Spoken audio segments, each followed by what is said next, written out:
We're live. Let's make sure we're. Are we live? Let's see. Let's see. Hey. Hello. Let's see what's up. I think we are. Ooh, look at that. Are we live? We look good, boy. You guys, can you boys hear us, man? I can hear you. Yeah. Okay. Otherwise, Clearly, Joe's shirt says it all right now. It's all good. My favorite shirt, bro. Hey, watch out. all right. Let's see if. Let me just check So real what's the quick, word? guys. We're gonna broadcast this out, and hopefully some people will tune in and hear. Just talk, shoot the shit. Check. Is someone watching Austin Powers? It's the commercial. It's the commercial on the live, Oh my god. on the Twitch live. What? It sounded like Dr. Evil, right? Yeah. That's funny. Hello, Mr. Kitty, Mr. Bigglesworth.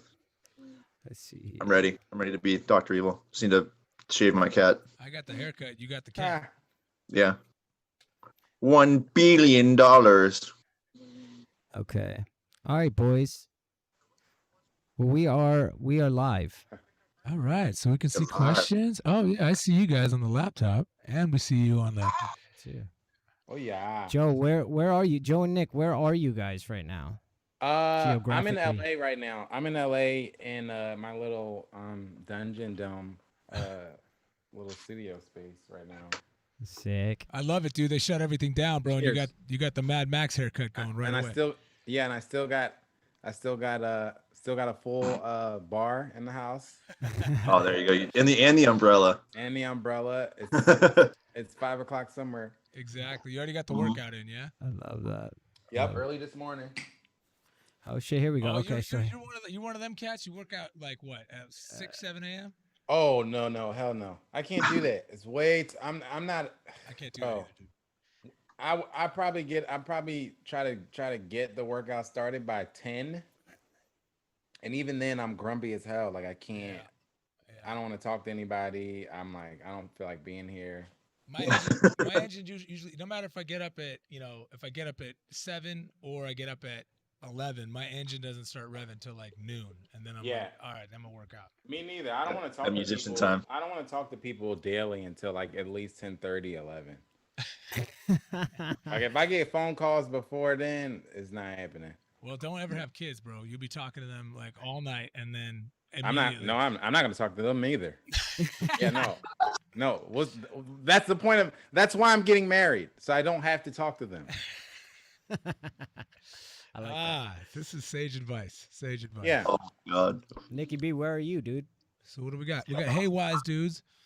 Steph Tripp. What's up, Steph people? Tripp is on, man. Our favorite masseuse. I got up? the Oh, I got need the to Vegas. the chat up, so we got people Oh, from we got people Twitch, chiming in, man. There we go. Facebook, YouTube jumping on. Okay, we Oh, got. Hell yeah.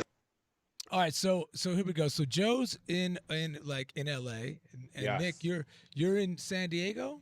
I'm in my whale's vagina there, San Diego, What part of San Diego? East County. I grew up in Lakeside, which is like 20 minutes, 25 minutes east of the beach. What's your favorite San Diego beach? Oh, dude, either La Maybe. Jolla Shores, like Seal Beach, like where you can go down in La Jolla. There's like a little cove where like all the seals hang out, and they just chill and they bark. And Where they all the smell. seals hang out? Dude, the fucking seals hang out. It's great. Do they sing "Kiss from a Rose"? They are, dude. It's Yeah. And then what Heidi Klum hangs out there too. It's pretty tight. Oh, that makes Sick. sense. But then La Jolla or Mission Beach is pretty tight, just because there's like a boardwalk and a little park and shit. It's cool. I love Dude, La Jolla, man. I love Laura Pacific Phillips Coast. Monday. So guys, I guess you guys can't see the comments. So I we'll can try see to- some of them. Oh, Yeah, okay. I can. Okay. I got it. I got it up on here. Dope. Okay. Very good. Very good. Black cats are the best. Nah, I can't agree. Sorry. Bro, Yeah. my daughter's right here, man. Oh, I have a black cat. Black cats are Dogs- the best. dogs all day. I'm dog. Yeah, we're dog people. We're dog people. Yeah. Alyssa Ewing says we look great. All of us look great. So Hell Oh, yeah. thank you. way to go, guys. Way to go, guys. So, dudes, we were thinking, a little wise table. There's a lot of people who unfortunately haven't been able to. They met Nick on the Right. Defy the Sun tour back in September, November, but there's a handful that still haven't met you that asked questions about you, and we had a little poll to ask a few questions, and some people sent some stuff in. So Yeah. we wanted to kind of like introduce you guys, rocking with us, and even for us to get to know each other a little better. Here we go. And let's see here. So the first question from Johnny Perro. He said, "Can we get some details on Nick and Joe's history in the music business, the type of music they like, and what they hope to achieve with Otherwise?" Joe? All right. Man, I always tell people like I got musical ADD. Like I'm all over the place, and it's just because of like my mom was so long story short, my mom was a music teacher who started me on uh saxophone. Then she moved me to piano, and I was taking piano lessons with her, and then I moved to drums because I couldn't deal with her in the piano lessons. So I moved to drums. But ever since I was younger, I kind of like was a musical sponge. So my mom was like, you know, she actually traveled with a classical group. She did like a classical a cappella thing. So that was her vibe. And so once I like got to high school, I went to Gant, which is a music magnet school in Philly. Once I got to high school, I started playing a lot of jazz, a lot of Latin stuff. And my private instructor teacher was Sue Jones, who was the percussionist for the Philadelphia Orchestra. So she was a classically trained a percussionist. So I was then working in a lot of you know stuff in that genre in that realm. And then I got to college in Berkeley, and was really got exposed to like Boston. so much more Boston. Yeah, straight up. So really got exposed to like so much more music. Like I was listening to neo soul and you know Derek Hodge and The uh, snarky puppy. snarky puppies type stuff. Yeah. You know what I mean? I was listening to the Yellow Jackets. I was listening to all types of pop stuff, rock stuff, hip hop stuff, straight ahead jazz stuff. Because one of my teachers was Walter Beasley, who's a straight ahead jazz guy. So I was all over the place. And then my constructor was KC Sorrell, who played for Shaka Khan. So I was Sick. doing a lot of that stuff too. And so it really just kind of put me in a space where my appreciation for music just grew, and I just became a component for good music. Like it was also like depending on my vibe. Like I might wake up and want to hear like some gospel music. I'm a PK. I'm a pastor's kid, so I grew up early on in the church. So that's where like a lot of my little licks and gospel chop stuff comes from that background. But I might wake up one day and want to hear some gospel or want to hear some jazz or want to hear some Afro cubic beats or want to hear some rock or want to hear some classical. Like it depends on my mood and what I'm doing and everything like that. And it's helped me in the music industry because since I've been in LA, especially getting to LA, like LA was a place where it was just like when landing here, you go from kind of like being a big fish in a small pond to the complete opposite. I got out here and I had a couple friends from college, but it was like I had to get in where I fit in, you know what I mean? So since when I first got to LA, it was like I was all over the place. Like I got hit up for a straight ahead jazz gig because people from Boston, you know, and college had knew me from playing some of that stuff. So I got hit up by those big people. jazz scene in Boston? Yeah, yeah. It's mainly kind of born from like the Berkeley bubble in Mhm. Boston. You know what I mean? Like a lot of it is born from them. Even a lot of the instructors that stay there, that live there, that gig there a lot. Most of them are Berkeley instructors. Most of them are Berkeley teachers. You know what I mean? Right. So yeah. So why LA and not like Nashville, Joe? Well, I originally planned to go to New York. Like when I was so my degree is in music business and management. And so when I was in school in Boston, I had ended up landing an internship with Carlos Tone Capone Acosta, who was the international the VP of international distribution at Motown Records. And he's a big marketing guy. And I ended up getting an intern with him and working with him on his, at the label, and also working with him he had a show that he was producing on Hot 97, the radio station. So I assumed, like, I had worked with him for a couple years. And so I assumed that I was going to be in New York because Berkeley always does like a panel. They do like a panel with like a bunch of executives from the industry and some artists. And he actually got booked for a panel while I was working with him. And when he came to the school and did the panel, he said, one of your students is actually one of my guys and is actually working here. He told me to stand up. It was like part embarrassing, part cool, but he was like, stand up. And he was like, when Joe leaves Berkeley, he won't have to worry about a job, right? So everybody's clapping and going crazy and stuff. And so I'm thinking like, oh, I must be like going to New York. You know what I mean? Plus, like my family wanted me to stay, on the East Coast. They wanted, because I'm from Philly, so they wanted me to stay in New York. My girl wanted me to go to New York. Now fiance, but back then she wanted me to go to New York. And so I was assuming that like once I graduated school, I was just gonna go to New York and kind of be on that scene. And it just nothing panned out. Like nothing panned out. Like he was sending me like applications for jobs and for executive assistant stuff, A&R stuff. I auditions and stuff, wasn't hearing back from anything. Couldn't even find any. And so how I ended up in LA was I actually had a friend of mine. I had a management company, a small management company when I was in Boston that I had started. That really just was comprised of like a lot of students and a lot of the artists that we were playing for. And basically one of my right hand from that company she was an older young lady. She was about a year or two. You say older young lady? Older young lady. She was kind of tall, short. Yeah, kind of tall, short. Kind of tall, short. Yeah. But she was older than me. She was like a senior. You know what I mean? Gotcha. And about 1 or 2 years. And she had already moved out to LA, and she was working for William Morris Agency. And one day we were just on the phone talking and venting, and I was actually on a gig that around that time I was playing for a rapper named Sammy Adams, who was big in the Boston area. And his label was based out in LA. So we had some talks about me like coming to LA because I was his MD at the time. So we had some talks about that and me moving out to LA for that. But it was like nothing serious, just industry, like fast talk type stuff. Yeah. And then I was on the phone with her just kind of venting about like how New York wasn't working out. I'm not really sure where I'm going to go. And she was like, you want me to put in a word for you at William Morris? And I was like, yeah, like, I mean, it couldn't help. Like, it couldn't hurt. I had been to LA on tour, and I always loved the city and loved the scene, loved the weather. I hate being cold. So I had always like had a vision that I would eventually end up in LA. But the way I saw it playing out in my mind was like, New York is going to be first, And so long story short, she ended up putting in a word for me at William Morris Agency. I got an interview.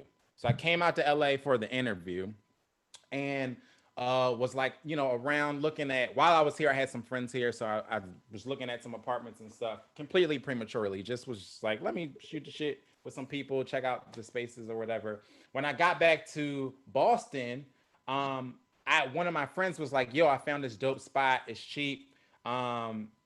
You want to check it out? So I checked it out and I just was like, fuck it, I'm going to apply for it. So I applied for an apartment that I had no chances of getting. I had like zero credit. I had never owned an apartment. Like I never rented an apartment completely by myself because I was fresh out of college. So even the apartment that I had in Boston was like, have that renter's credit, man. Exactly. So I just went for it. I just shot my shot. And then this lady called and was like, yeah, we want to know like where you want us to send the paperwork for the apartment. I'm like, what paperwork? And they're like, your lease and all the paperwork you have. So I'm like, my lease? I got it. And she was like, yeah, I'm sorry. I thought somebody told you that you got the apartment. So I had this apartment before I ever even heard back from WME. So I was like, all right, well, I guess I'm moving to LA. Like, awesome. That's kind of how it happened. Now, didn't you work at a label in LA too? Yeah. So I still do. So I do A&R right now. I do A&R for Deepwell Records, which was previously under Capitol Records. They just left Capitol Records, but it's the label that started by Adam Anders, who originally is known for being the executive music producer for Glee. That's sick. So Joe, we're gonna get to Nick too, but first we got Joey Alette, our boy Chef Joey is asking, Joe, what kind of personal / musical flair will you add to the band? Oh man, I think I kind of add my aggressiveness. You know what I mean? Like when I get comfortable, with where I'm at in the circle that I'm in and the music that I'm playing. I think I bring a sort of color, for lack of a better term, and aggressiveness to the music, that it's just something that is a part of me and a part of my plan. You know what I mean? I think I add a certain musicality to the music. Swag, you know man. what I mean? Like I call it swag. Dude. you could call it swag. You could call, however you want to call it. I like to accentuate a lot of things that are going on in the music, whether it's like with little licks or little I love my little cymbal work, stuff like that. So I think, somewhere in between, whether you call it swag or musicality, however you want to call it, somewhere in that spectrum. Do you think you remember that beat you played when we were rehearsing for the live stream? You remember that? Yeah. That's the sound check beat, man. That's what he plays. That's the sound check beat. Yeah, it was dope. Some of the dopest ideas are just sound check beats. Sound check. Yeah, just random like stuff like that. Yeah, man, that's crazy. So Nick, we got Mark Reth saying, "What's up? Good to see you." And let's turn that same question, that initial question from Johnny Perot. Let's turn it over to you, man, and see. All right. What's some details on your history in the music business and the type of music you like, and what you hope to achieve with the band. Well, Joe, for one, Joe's got me like, I didn't know how in depth Joe's history was with like music in school. That was really cool because I actually never went to school for music. I'm just one of those like local band punk kids. Freaking like I played in local bands for both, like Nikki. You and I, yeah, right out. These two are the educated musicians. You and I. Yeah, I know. Well, I mean, see, I took, this is the thing though, is like I initially when I was in college. I only went to college for a couple of years. I never like graduated because I got sucked into music. But I took theory classes and like I took history of rock, history of jazz. Like I'm a huge, like, same with you, Joe. I love jazz. Like my dad's a boomer. So like he grew up with like oldies and jazz, and like my parents influenced my musical tastes a lot because like my mom was into like Janis Joplin and the Stones and the Beatles. Like I grew up with my parents' music, and that's how I kind of got, acclimated to all the different genres and what's out there. But so out of like high school, I played guitar through high school and just messed around with it because it was something to do. And my friends played guitar, and it was like, hey man, if they can do it, I can do it. So I want to just learn some shit. My friend showed me some Blink-182 songs, like really easy stuff to play. And like, and did you work at the club that Blink blew up in? Yeah, no, I work when I'm not now that's closed, but yeah, Soma, San Diego. Right. It's in the famous. It's like, yeah. Blink got their start there. Pierce the Veil started there. Like, did you see Billie Eilish there before she blew up? I saw Billie Eilish when she only had her EP out, and her record wasn't even out yet, so she was like on the upswing. Right. And it was but of her, she was like 15 or 16 years old, and she sold out the main stage, which is a 2,300 cap room. Yeah. And she like this, I was like impressed as hell. Like, I'm like, I heard her songs, like, she's pretty good. Like, she's cool. She's a new sensation. And then this 16-year-old girl sells out this show and just like has them in the palm of her hand. I'm like, dude, this chick's she's the next thing. And then her record comes out, and then she blows up over the world. So that was kind of cool seeing her like on the cusp of her upswing. Right. But yeah, so that's an inspiring job. Yeah, it's super cool. What do you hope to achieve with Otherwise? Dude, I honestly just like I love playing with you guys. Like I love the fact that like from the get-go, from like the first few rehearsals that we had, like the chemistry, like me and Ryan, when Ryan he'd be like showing me parts, like we'd be going over the songs and like just rehearsing and stuff. And then like between takes, like what Adrian was saying about Joe's sound check thing, we would just be jamming stuff, and like there'd be immediate chemistry between like, Ryan loves The Used and Thrice, and like, we have a lot of the same influences. Yeah. And like going from like more rock stuff to more hip hop stuff, like all the little nuances that make up Otherwise music, that's the same kind of stuff that I like and that I share. Yeah. So like just knowing that we have 4 different personalities, but a lot of the same influence, I feel like we could have a cool dynamic with like future music. The touring chemistry is really cool. Like, I love hanging out with you guys. Like you guys you became my friends very, very fast. Like, I mean, even when I was in Stitch, like the festivals we were at together, we would party and hang out, and it felt like family from the get-go. So yeah, Nick, touch on that real quick. In our genre, you played with Stitched Apart, right? Yeah. That's how we met. Yeah, and that's how we met. We just did a little cameo appearance for them in a video, and they're a blast to hang out with. They're like extended family. And Joe, you played with Diamante, correct? Yeah, and we got connected through actually Breaking Benjamin, right? Keith? Yeah, Yeah, we found you From- through Keith Wallen, man. Through Keith, yeah. So a buddy of mine's that I played in another band with is really close friends with Keith, and so I used to hang around Keith whenever I was just with them in Nashville from one of the last tours that I did before the pandemic hit, actually.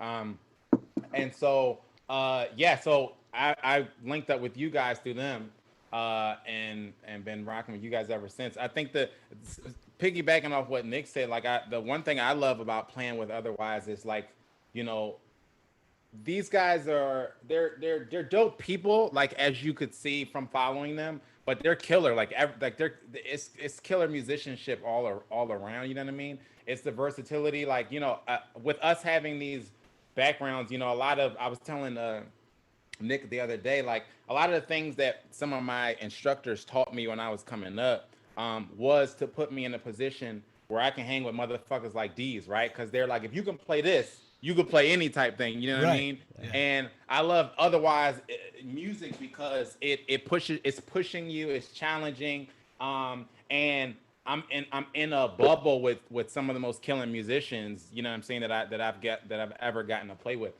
Stop! So that's the other part of it. Like it's dope. That is a compliment of the highest order, Joe. Thank you. Yeah, man. And the feeling is mutual, man.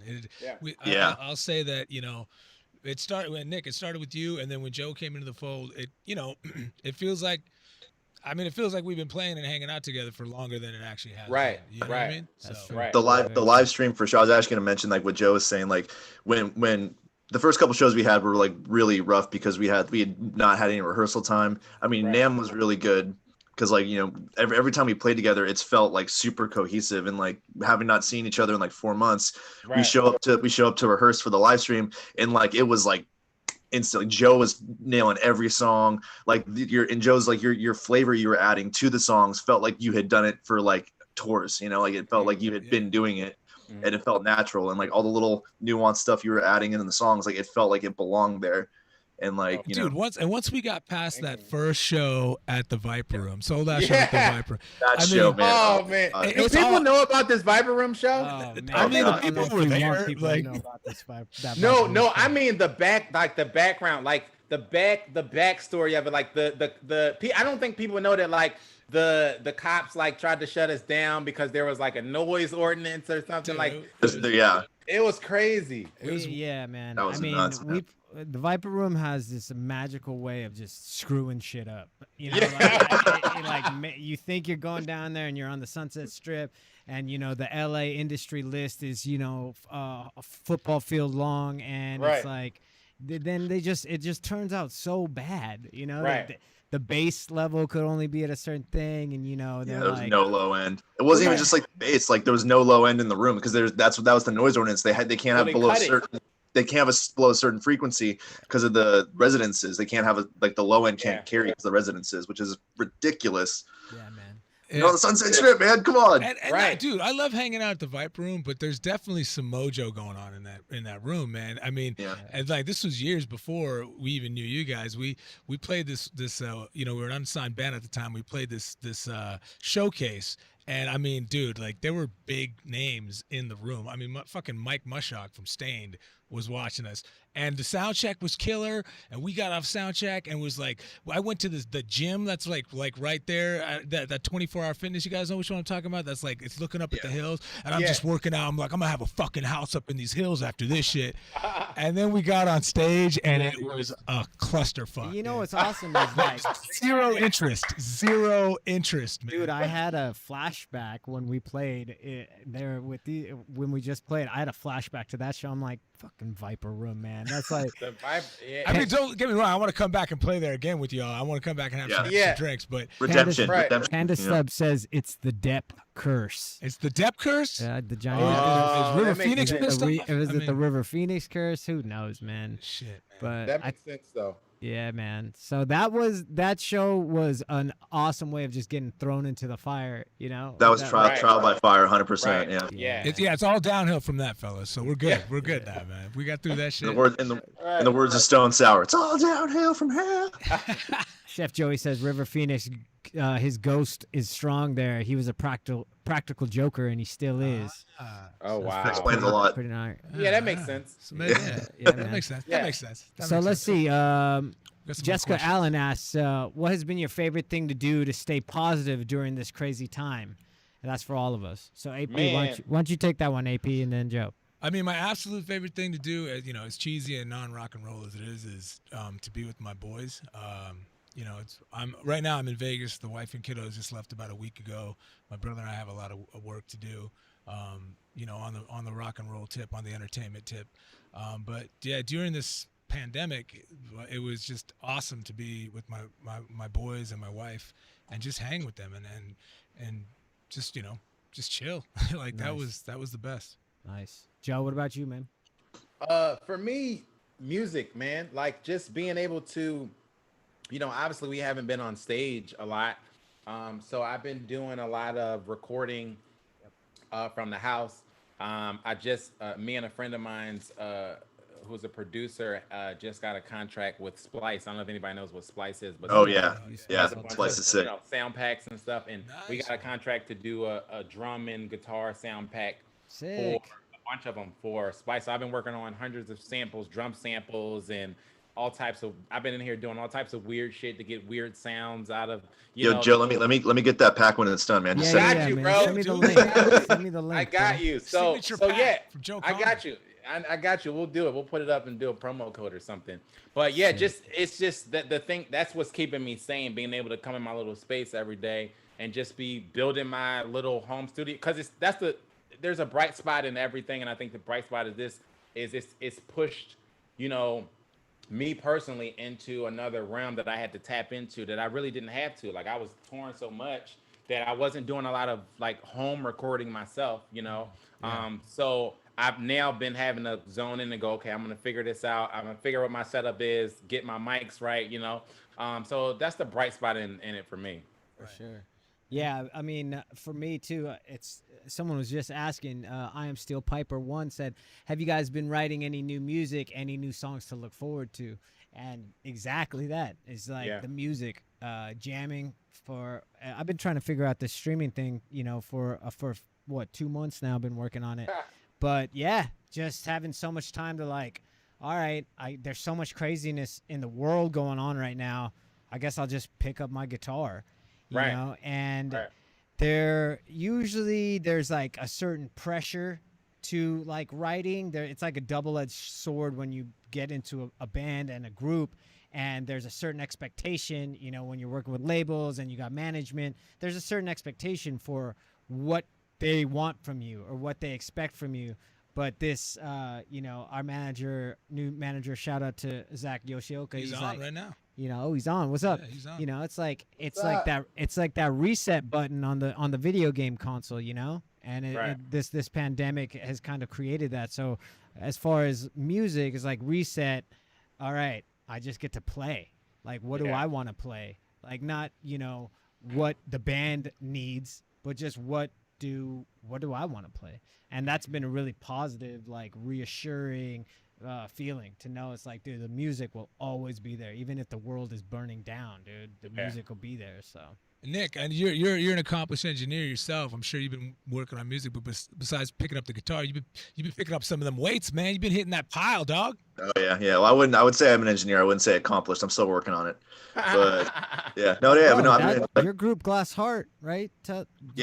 You guys released right before the pandemic. You released. Yeah, I'm one of those guys. So like Joe, man, I play in a bunch of bands. Like I tour with Otherwise. I have a bunch of local bands I play in. I've done some regional tours with a couple of my bands. But like, yeah, man, I like what you were saying too about how music's always going to be there. Because like I recorded a couple covers just for fun, and like that was one thing too. Because like what you were saying, right? I've had like zero inspiration since this happened, because it's been like so like crushing to not know when like touring is going to happen again, or when we're going to be able to like get into a studio again together.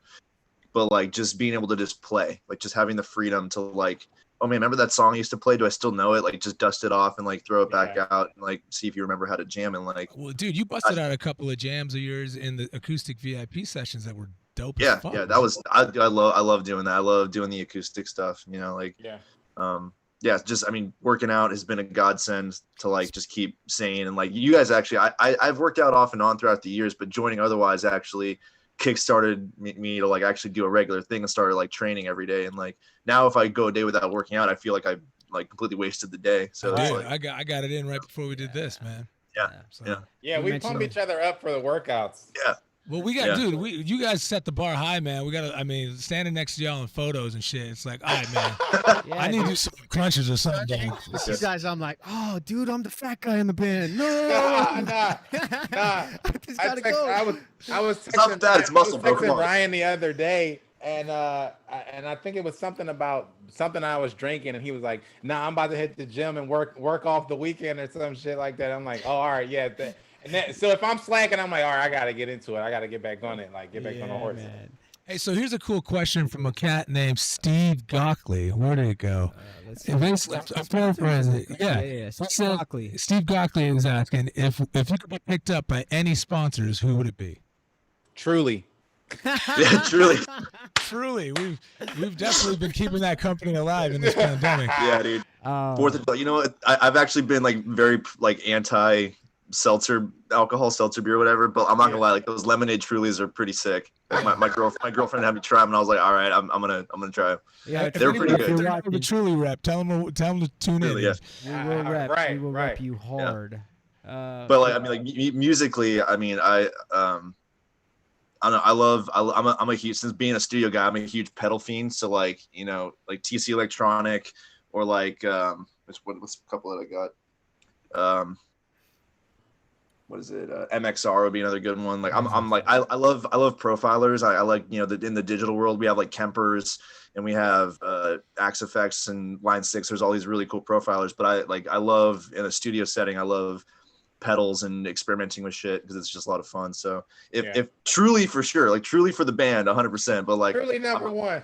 Truly number one. But I'm a huge pedal guy, so like I love messing around with cool pedals. But I would that's my opinion. Yeah, I would like a probably like a Prevost sponsorship. You know? Yeah, dude, there we go. Yeah. Hey, that's right. That's good thinking. You know, Prevost sponsorship, definitely like a Domino's sponsorship. Dude, Taco Bell, feed the beat, man. Yeah, man. Right. The Truly sponsorship is just where it's at, though. Really. Yeah. That's where it's at. Yeah. For me, I would say like a Marriott sponsorship. Ooh, yeah. Like the official hotel. So of the They got Otherwise. gyms, right? They got.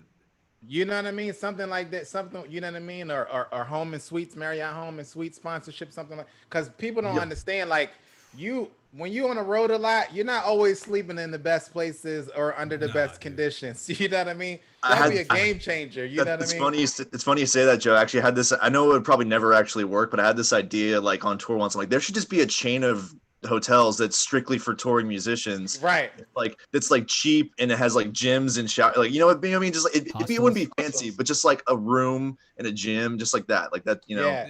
That'd be so dope. That would be. But I don't think it would ever actually work in a real world. But like ideally, that'd be cool. Yeah. Yeah. So just just a reminder, Nick, you were mentioning how you love doing the acoustic stuff, and on this stream, we do want to announce to everybody listening on August 14th. We are doing an acoustic live stream for everybody.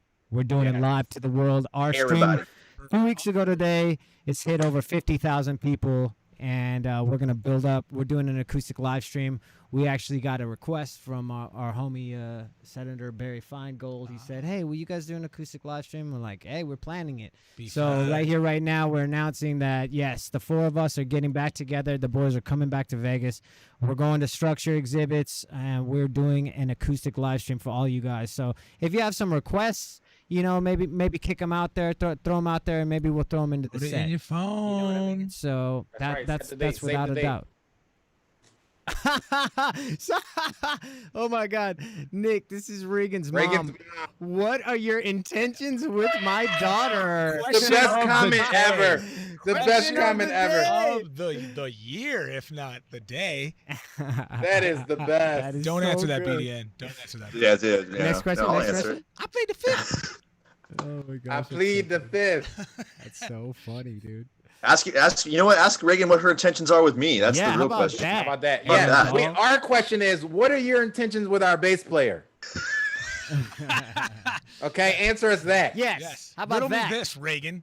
Yeah, how about that? He has a very sensitive, sweet heart. That's right. He's got a glass I'm a teddy heart. bear. Ooh, we got a glass heart. Nice. Now, yeah, see, there you go. Now you know. Yeah. All right. So let's jump in here. Next question from Christy Still. What do you miss the very most about your live shows? You guys. People. Yeah. Yeah. It was rad as hell playing a show, but it's so lame when it's like, "Darrow," and then just silence. There's like, there's just no, like, not even one guy like. Our girls were there. That's like being on tour. Yeah, that's true. That's true. Yeah. Our girlfriends were there. You know, some of those Defy the Sun tour shows we're kind of the same. You know, it's like there's 7 people here. All right, I'm used to this. That's that's my favorite thing about tour. With that too. Like touring is just like when you have an amazing crowd. That's the coolest thing. Is like sometimes you'll have like hundreds of people, and then you'll go to some city that just doesn't have a big market, and there's like 7 people, and it's like, well, they showed up, so it's whatever. But like the fans, like obviously, it's it's the energy. Like it's nothing. We can get on, and I think the cool thing that's come out of the pandemic is people are spending more time with each other. Like families or FaceTiming. Spending more time. On Zoom or on FaceTime, but there's nothing like the energy in the room when you're in a packed space and everyone is feeding off of each other. Even as a musician, it pushes you into another realm of musicianship, right? Like I've done things on stage and then tried to like recreate them like in my practice time and been like, why can't I do this? You know what I mean? And it's just, I was feeding off the energy. My adrenaline. It was like I was on a high. You know what I mean? Mm-hmm. And it's made you do stuff in a moment that you might not be able to do again. You know what I mean? Yeah. So it's just the energy from the crowd and the fans is something that it will never be reproduced. There's no way to reproduce that.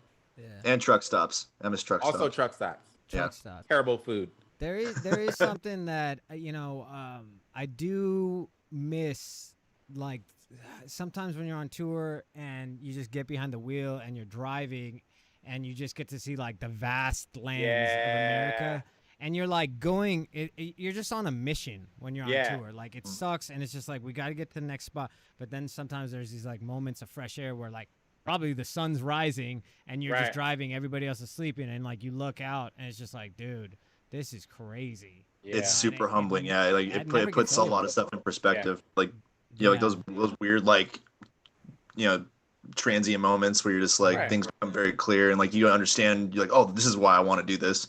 For these moments. Let's be honest. When you're on tour and you're traveling, you're making moments that you will never ever forget. You know what I mean? Yeah.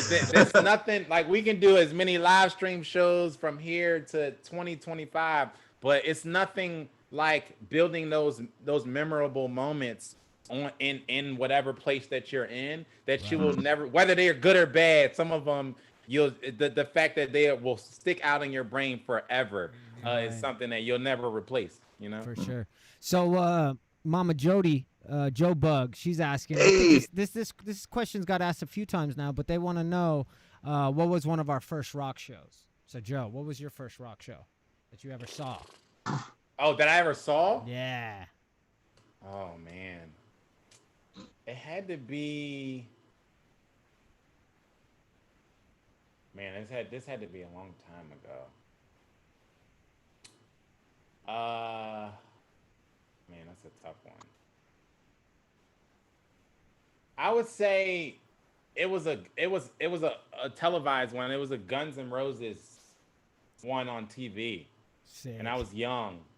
And I think that was one of my first, like, it wasn't live, but it was one of my first experiences. You know what I mean? That was like kind of breathtaking, and it's something that stuck out in my mind. You know what I mean? Just like watching it and going like, oh, okay, this is something that I could do. Like, this is something that I can see. This is where I can see myself. You know what I mean? That's cool. Yeah. What about you, Nick? So 2 things. It's funny that you say Guns N' Roses, Joe, because I remember when I was first learning how to play guitar, I had like one of my first guitar heroes was Slash, because that's my first real guitar was a Sunburst Les Paul because of Slash. Yeah. And my first so dope, by the way. Yeah, you like that? Who we ended up seeing at our last show at NAMM. Damn, yeah, he was playing. That was ridiculous. How about that was some that? cool circle stuff. Right. Oh yeah. But That's right. Guns N' Roses. I think it was 87 or 88 at the Ritz in New York. Their live show. That concert I watched. I don't even know how many times in a row, just because it was like the first time I'd seen a band that I really loved, like doing a full show and like hearing their songs played live, like how they did it, you know. Yeah. So like that, I remember that moment was a cool turning point for me because it was a band I liked. Seeing a show on, it was like back when like LimeWire. I used to download it on LimeWire back in the day. It was like super big. And Dude, then destroying your computer. I know one download at a time. But then my first like real rock show I remember was Incubus in like 2008 or 2009. My buddy's mom had like I was a senior in high school or something like that. My buddy's mom won tickets on the radio show for like lawn seats in a theater to see Incubus. And that was my first concert and also the first time I ever got contact high because everyone on the lawn was smoking weed. So I was just like, man, this show is so good. They're so amazing. You know, it's just so like, dope. I love that. Incubus. Our boy Johnny Risco just said his first show was the Fat Boys at Thomas and Mack. Man, that's going back, dude. I don't even think most people don't even know who the Fat Boys are right now, man. I've never heard of them. Fat Boys. Nicky's like, what was your first experience in rock and roll? First rock show? My first real rock show. Because whatever it was, I got a contact high from it because you influenced me and told me, he's like, yo, when you go through puberty, you can start playing rock and roll with me. And that's how it happened. So I want to say the first, like, so before I'd been to like, you know, a bunch of hip hop shows, you know, kind of Naughty by Nature and LL Cool J. And like, I'd seen all that stuff. The Beastie Boys I saw once. But I guess my first, I don't know if it's really a rock band, but the first show I remember seeing where there was like a band on stage, guitars and drums, was the Lords of Acid at the Huntridge Theater in Las Vegas. Yeah, and it was, I don't know if you guys have the stones to look up the Lords of Acid, but it was a trip to say. I don't even know what the hell we were doing at that show, dude. But shortly after that, was it a bad trip? It was a bad trip. It was a bad trip, and you know, then shortly after that, it was like 311 and Incubus at the joint. You know, you know, I saw Rage Against the Machine open for U2 in 1997. Oh my god, dude! And it's like, think about the that's dope. What's the word? The variety of just that show. It was just the two of them, and totally different styles of rock, and it worked. It was amazing, dude. It was like, and it's like, I don't know, you know, I wish more rock shows and tours could be that eclectic. You know what I mean? Right. For sure. You know, they should have. That show should have been called "Killing in the Name of Love." I think my first show was SR7. What was that show? Behind the Sanctuary. The Sanctuary. Was it SR71? Yeah, SR71. SR71 was the first show I ever went to, man.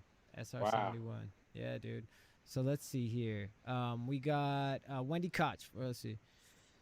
Okay, Wendy Koch is just saying, for those that haven't seen you live, tell us about Joe. Well, Joe's filled us in quite a bit. He's a dope drummer. He's a man. Cool dude. So. What else we got? Smack the skins. Hey, smack at the skins. Joe. So here, just from like a rhythmic standpoint, like being like the bass player drummer dynamic. Like even when I wasn't playing bass, like I always vibe with drummers for some reason. I don't know. Like I just like.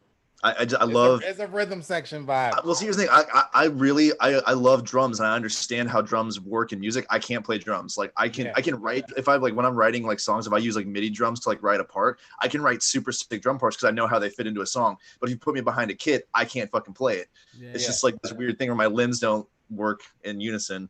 Yeah. But like no, Joe, like Joe's touch is super sick because like we were rehearsing and like practicing like, you know, certain parts. Like we didn't have like because some of the songs have electronic parts in it and we didn't have our tracks for the first few days of practice, so we were just filling in the gaps.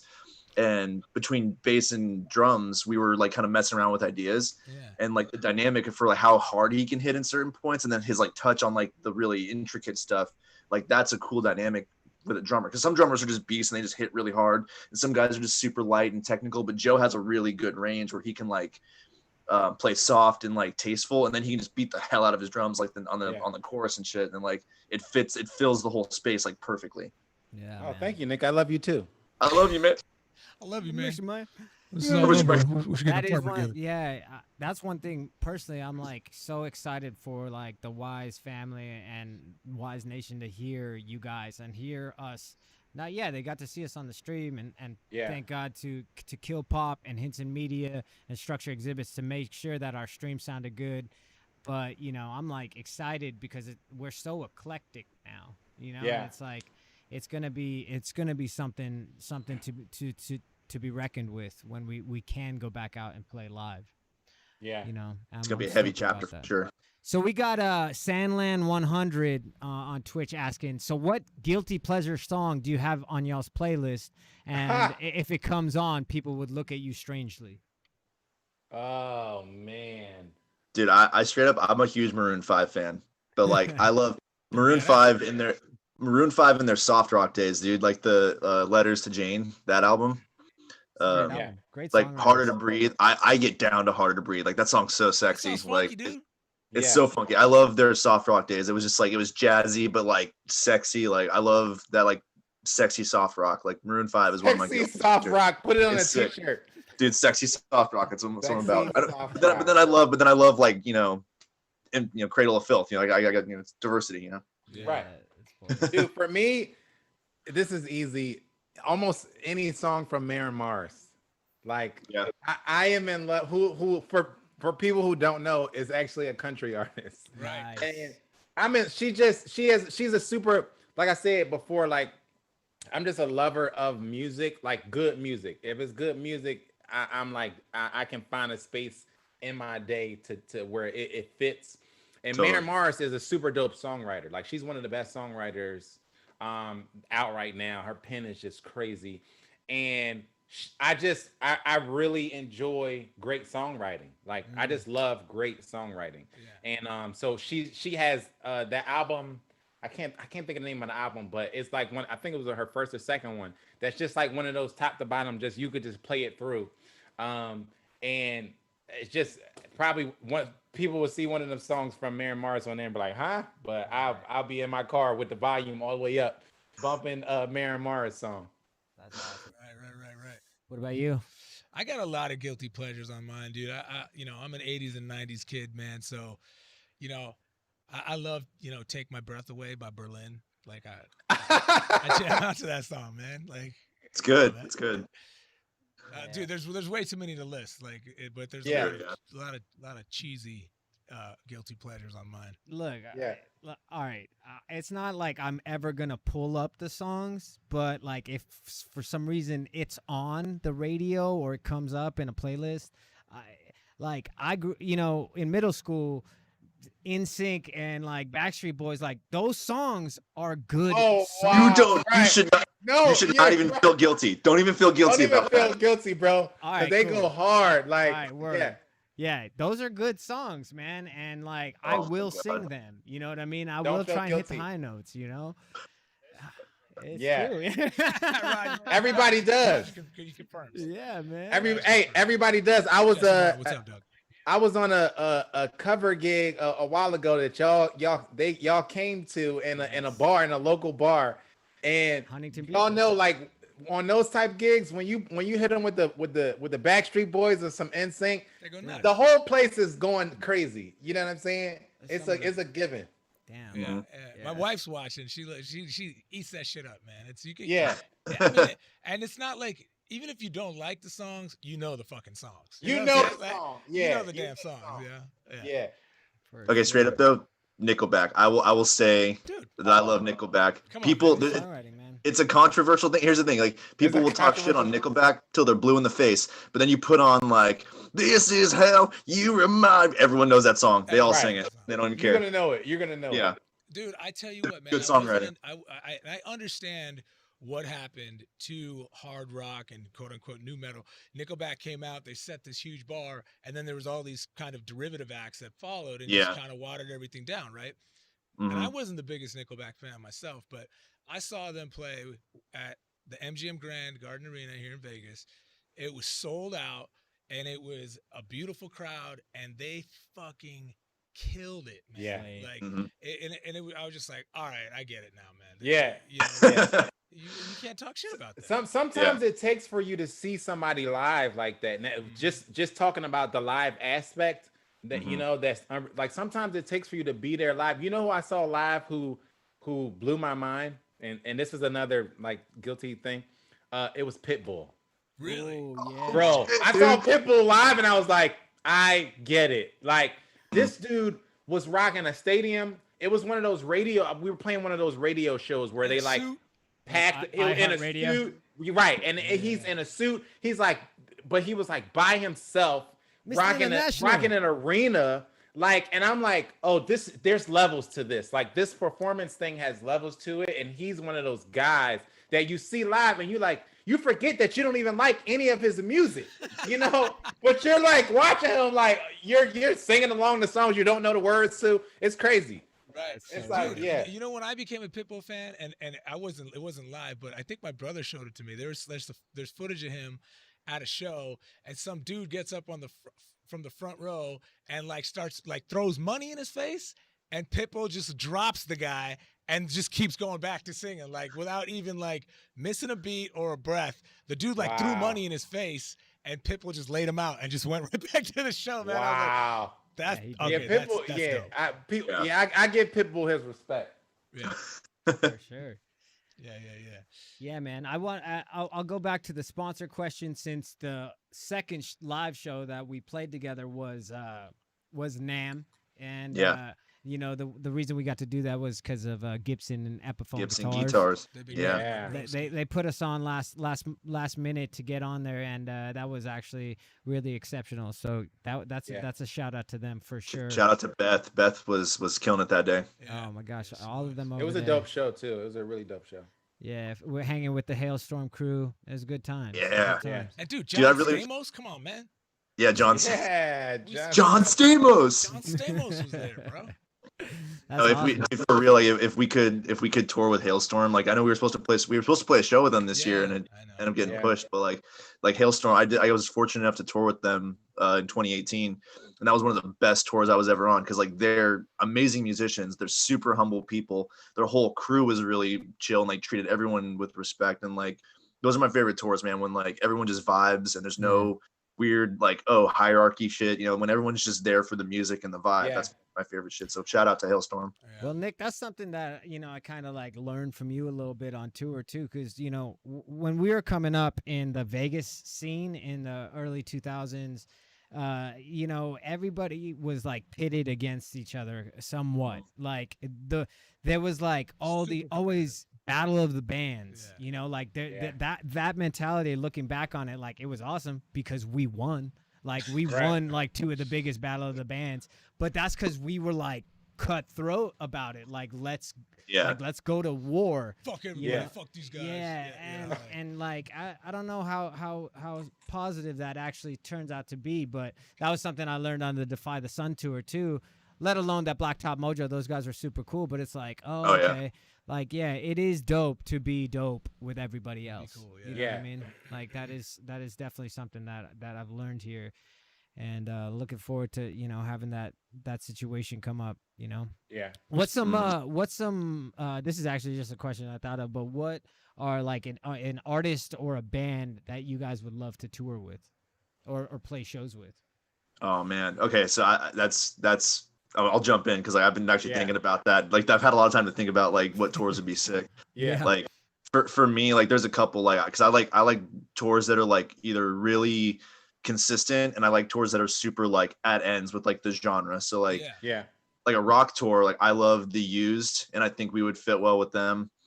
I love Bring Me the Horizon and like the direction that they've gone, and I think we would fit well with them. Thrice would be another super cool one. And then like genre shifting, like I know it wouldn't really make sense, but like Panic at the Disco, they're Vegas boys too, and like I've always respected Brendan Urie. Has like he's just like they just used to come here and play drums in this room. I know. Like Ryan told me that Ryan almost ended up in a band with Brendan, but then he got grounded. Wow. Brendan got grounded. We couldn't hang out. So but I love, you know, anyone that's just like Joe was saying, like good music, talent, people that like know how to like bring it, like, you know, even fucking Billie Eilish, I would tour with her just because like I would love to watch her show every night, you know, like for free. Like for me personally, like I mean, I know there's a lot of new acts, and and fresh music out there that would work. But I still am like, the fanboy in me and the music lover in me. I'm like, dude, if we could open one show for the Foo Fighters someday, Yeah. and dude, Tell them the story. I'll tell you this funny story. We played in Nashville on one tour, and it wasn't a terrible show. There was a decent amount of people there, a smaller bar, and a decent amount of people there, and like about like 2 or 3 songs to the end of our set, fucking Taylor Hawkins walks in with the guitar player. Shiflett, Chris. Was it Chris Shiflett, yeah. Yeah. The two of them. So 2 of the Foo Fighters walk in to this little bar in Nashville, and we get done with our set, and we go over to the bar, and Taylor's like, "Yeah, man, we were walking by, and we heard some epic rock music coming out of here, so we had to come in and." Dude, Anthemic. And he's like, yeah, he's like, you guys have like this anthemic sound, like you should be playing stadiums, and we were just standing there like, do you know someone? Yeah. Like, you might know somebody, dude. Yeah.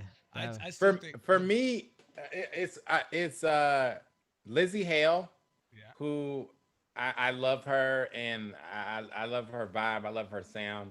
And Breaking Benjamin. Yeah. I would love to hit the road with them. Yeah, I think that we'd vibe really well with the crowd. I would say, because also it has happened before, back before we both signed, I would love to play shows with Imagine Dragons. Like, for 100%. Before we both signed record deals in 2011, we traded off shows. Like, we were the two biggest bands whatever in Vegas, and we played with them at the Henderson Pavilion. We played with them at the Hard Rock Cafe, and it was dope. You know what I mean? Yeah. And one it's like, that's not far out of reach. So Imagine Dragons, if y'all's listening, pull us up. Keep us in mind, man. Hit us up. I know people that know Dave Grohl. Like, I know through the grapevine, I'll send out vibes, and we'll just we'll get all these things going, and we'll just put it out in the universe. Yeah. So Alyssa Ewan's asking if y'all could use one of the songs from Otherwise History for a memorial tattoo, what would it be and why? Man, a memorial. I mean, if you like the person, if you don't like the person, it would be Bad Trip. Or don't even. Yeah. Don't even. Don't even. I don't know. Well, from a memorial tattoo, like someone passed away, and you want to get some lyrics. Is that what it would be? That seems. Because I would say, won't stop. Like, won't stop. Always makes me want to cry. Like, that song. Yeah. There were multiple days on tour we were playing that song, and I would get emotional when that song would come when we start playing. That happens to me too. That was good. Yeah. That's a good question, Alyssa. I don't. I'm gonna have to think about that one and get back to you on the next live stream. Bloodline Lullaby. Bloodline Lullaby. Yeah, actually, I mean, that song's written for my wife and kids, and if I that's thank you, Nick. That would, if I had to get one song, it would be Bloodline Lullaby lyrics. Yeah, definitely. It would be Won't Stop for me. Yeah. We got a few of those out there, man. We got some lyrics. And I mean, I got Ivan Patrick on my arm, so the Ballad of Ivan Patrick. Maybe something from there would be dope. And I mean, we definitely should play that song on our live stream on August 14th, Friday, August 14th. We're gonna do a live stream for everybody, acoustic show, acoustic stream, baby. We'll pull that one out. Hell yeah, Ryan. I don't know if I told you, but I told your brother. When we were in Vegas, I think it was around the time we did the Hard Rock show in December. Yeah. Comp was playing that song on their station. Did I tell you about that? Yeah, you did say and that. We're like, that's crazy. I didn't know. I was really, because they were spinning Lifted. That was their sing. They were spinning Lifted a whole bunch. But then in the middle of nowhere, it was 11 o'clock at night, and the Ballad of Ivan Patrick came on, and they played it on Comp. And I was like, that's a cool deep cut. That's throw that out there. Yeah. Dude, really somebody said, I think Jody Didamo says, I have Won't Stop on my arm. Jody has it tattooed. That's right. Mama Joe has it tattooed. Wow. Mama Joe. That's dope. You got a handful of people who have done your lyrics, actually, you wrote it, and it's you writing the lyrics, and they've put put their tattoos Yeah, on I'm the working on hearts. some lyric sheets now, where they order the lyric sheet and they're like, I'm gonna turn it into a tattoo. So Oh wow, that's that's a dope. great honor. Yeah. Alyssa That's a great Ewing, honor. her uncle passed away this week to cancer. So yeah, we're sorry to hear about that. Yeah. Our song Crimson is all about a loved one dying to cancer. So yeah, that's another one. Crimson. It's about one of our four-legged brothers, and that's one of my next tattoos actually. Joe, do you have tattoos? I don't. I just don't know what I want to get yet. Respect. I'm not sure. Whatever I get, I just want it to be super meaningful. Yeah. Yeah. You know? Man. Picture. How about like a picture of Nick naked on the beach? Yeah, I think so. Like a picture of Nick's face, BDN on it. Like, Just BDN hashtag. You gotta get the Just a hashtag. little eggplant. hashtag Yeah. BDN. That's so I like funny, it. man. Dude, yeah, this motherfucker's been on the beach more than anybody since the last time we saw you guys, dude. Every time you send a Marco Polo, he's on the beach. It's Freeze from the Beach. Yeah. Oh yeah, and just a little insider to the wise world listening. We're on this fun little app that Joe kicked to us called Marco Polo. I swear, dude, that thread is first off, it's hilarious. Wow, it's so wild. good. Like I want to like record it and then release it to our Patreon. And release it. Yeah. Sell it. Yeah, we put it on people. Patreon. Yeah. Speaking of, actually, Todd J, TJC was asking about some Patreon information, and that's been one of the steps, just like this stream and jumping on Twitch and Patreon. That's one of our steps of pivoting our career right now while there is this pandemic and we can't tour. And so check us out. Everything. We are otherwise on Patreon. We are otherwise on Twitch. All the donations are super appreciated. Yeah. They give us the opportunity to bring Joe and Nick out to Las Vegas and do more stuff. So it's just like we're pivoting, we're staying alive, we're I guess reinventing ourselves in a sense. So super cool, man. This has been a lot of fun. Anybody else got some questions for us? Joe, Nick, you guys got any questions for us bros? Well, let's talk about before we sign off. Oh, go ahead, Joe. Oh, go ahead. I was gonna say we'll wrap it up with I wanted everyone to talk about your sports live stream. Yeah. Oh, backstage. Yeah. Sports. Yeah. So I have a podcast called Backstage Sports, and it's really just artists talking to other artists and sometimes athletes just about sports. Like it just basically was born from me and a friend of mine who we played a bunch of shows together, and we'll just be sitting backstage in the green room before a show or after sound check, just going ham about like LeBron versus MJ or Lakers Celtics or whatever. And eventually we were like, dude, we need to bring this live and put it up. So we got to get otherwise on the podcast too. We're gonna work that out soon. We probably have to talk more like what we talk like more MMA, boxing. We do MMA, we do boxing, we do baseball, we do basketball, we do football. We even had we ever did some WNBA last week. Because, any cricket for our family? No cricket. No cricket. No cricket. No cricket. We're not doing cricket. But it's Backstage Sports. If you just Google Backstage Sports on YouTube, you'll see it. And it's on everywhere you can get your podcast: iHeartRadio, Google Podcasts, Apple Podcasts, Backstage Sports. Are there any like Twitter handles or IG handles?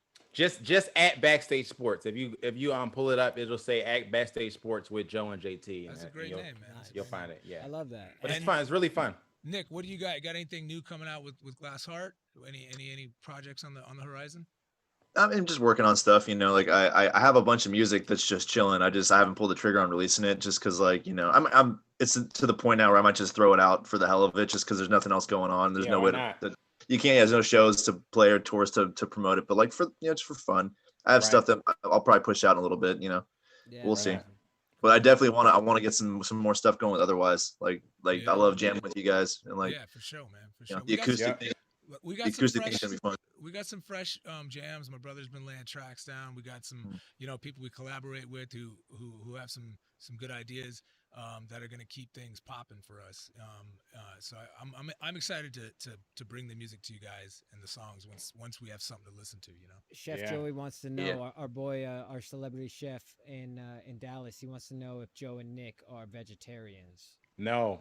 No, I'm the carnivorous of carnivores. Yeah, I'm a I'm also a big omnivore. foodie. I'm a big foodie, so like food festivals, wine festivals, beer festivals, like anything that's going on in the Food Network is on repeat in my house, and it just stays there. I'm a huge. I watch Chopped, all the cooking competitions. Like I'm a huge foodie, so yeah, I'm eating everything. I'm trying to trying it all. Wait, Joe, do you cook? Yes, yeah. So do you want to be our like tour chef? No, pass. I Yeah, had to shoot my shot, man. I love being around chefs just because they're like, yeah, I'll try it. If you want to cook for me, I'll try it. It's like, me and my fiance do a lot of experimenting. You know what Yeah. I'm saying? Wait, in the kitchen or no? Are we talking about we're food talking here, about in the Joe? kitchen, bro? What are you talking about? Doc? Is there a Sorry, question Zara. that we missed here? We're talking strictly in the kitchen. Okay, all right. On the stove top, right? We do a lot of experimenting. So we haven't cooked that much for other people.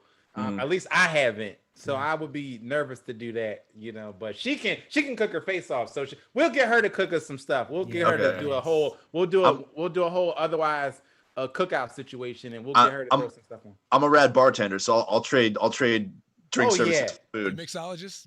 I'm a mix. I love making drinks, dude. That'll be dope. Ryan's a good cook, and I Yeah. honestly wish that I enjoyed cooking more than I do. Like it's awesome when someone else is like the captain, and I'm like chopping up stuff to help. Like that's cool. Yeah, you the sous chef.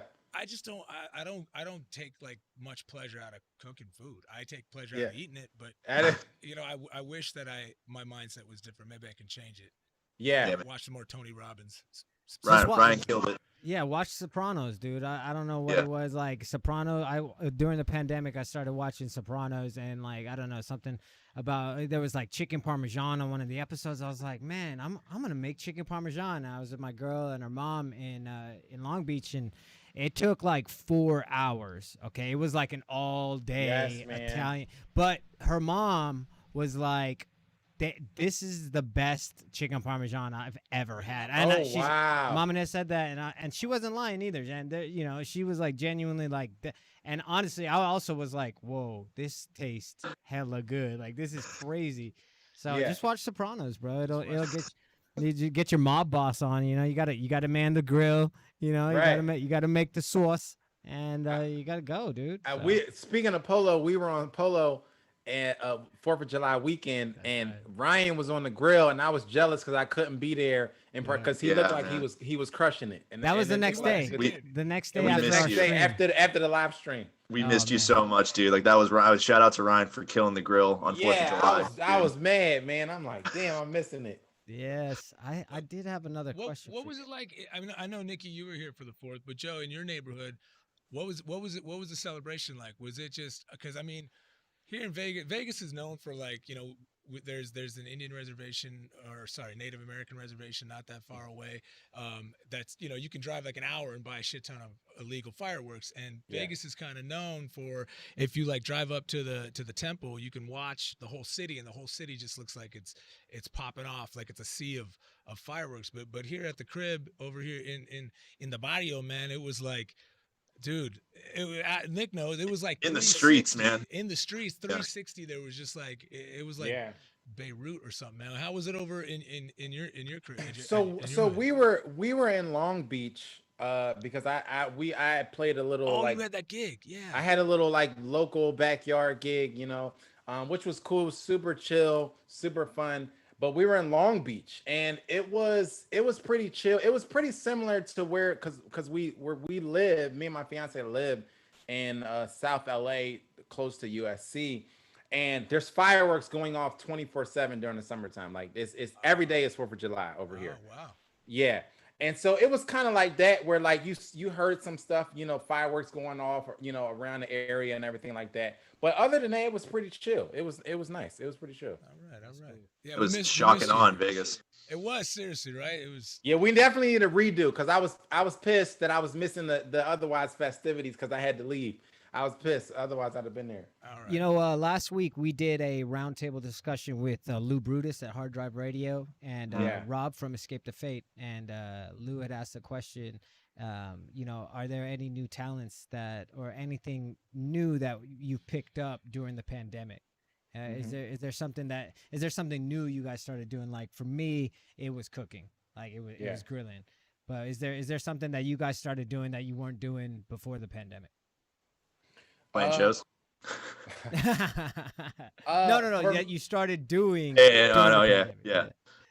For me, Go ahead, Joe. it was podcasting. I wasn't like we were talking about doing the podcast a lot of times before the pandemic, but with touring and studio stuff and scheduling and everything, it was just we made a couple attempts and it wasn't happening and schedule was crazy.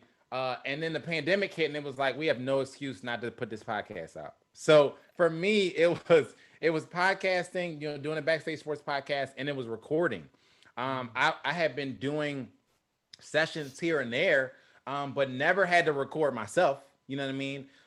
Never had to sit down and really say, okay, I'm gonna learn this program, make sure that I know the ins and outs of it, learn what mics I want to use and everything like that. So that's another part of it that I've been doing now, like that I'm up on and I'm gonna be expanding on, because now, you know, being forced into having to record from home during the pandemic, now it's like something that I want to expound on, and I want to get my little studio space set up and get more microphones and make sure that my recordings are better, so I can go in and not just be sending out demos, but sending out like final, you know, me and Ryan were talking about sending some stuff back and forth. So now we're going to be doing some otherwise music. So I want that stuff to be at the best quality, the highest quality it can be, which means I gotta nail. It's, you know, it's a learning curve because I was never recording being my own engineer and also, you know, setting everything up and recording everything and all that. So it's that part.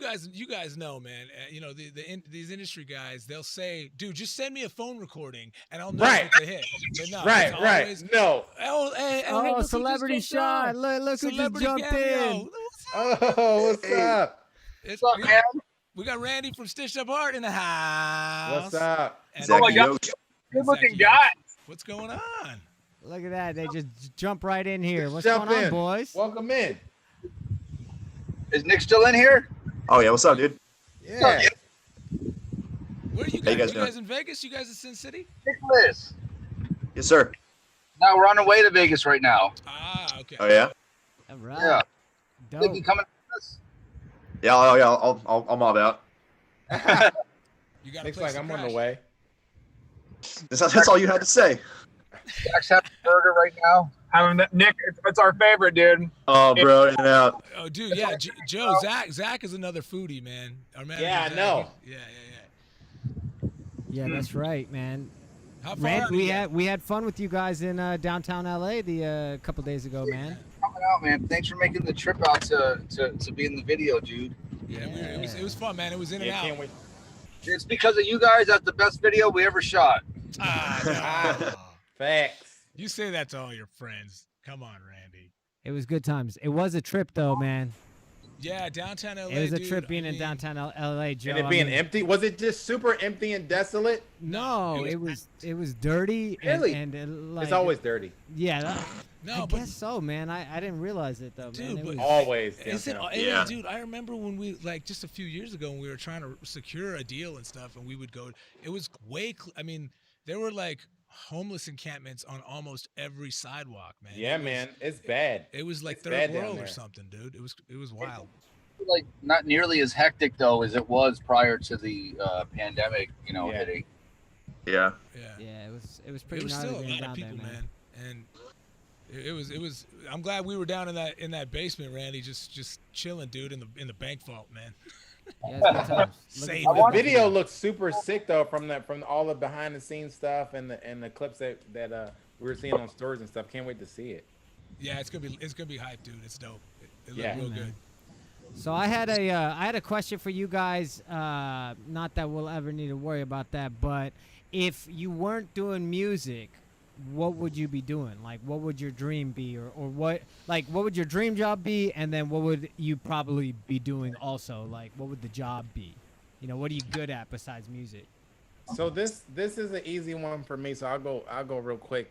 When When I was in school, I was on the debate team, and Me too. my debate team instructor always was pushing me into law. She was like, "You Yes, should there be a you go. lawyer. Dude, Like same you could thing. do Right this." here. It's the Yeah. reason why I have a podcast, because I'm arguing about LeBron eloquent. versus. You're eloquent.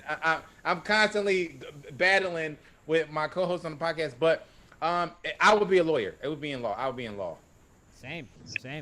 Boom. You just said it for me. I would've That's gone- crazy. Well, Yeah. we always, I was like, you know, it was like use the band as a platform to make change, but Yeah. also, you know, like just politics and like making some kind of difference. You know, I'm proud Yeah. as hell to be American and our justice system and how everything works here, and so it's like definitely law. You know, making a difference. If it's not now, we're doing it with music. You know, we make Right. a difference with the hearts.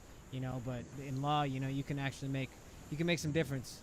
That was actually my backup plan. I actually my minor, my college degree, my minor is business law, and that was Oh, the one wow. thing we had told our parents was they were like, look, go and be the best at rock and roll, but you should have some kind of, you know, backup plan. Which I know that Right. a lot of like successful gurus say not to have a backup plan and stuff, but in a perfect world, honestly, if I could have another job, it would either be MMA fighter or big wave surfer, and I can't. I suck at both of those things, so it doesn't make any sense. Nice. Yeah.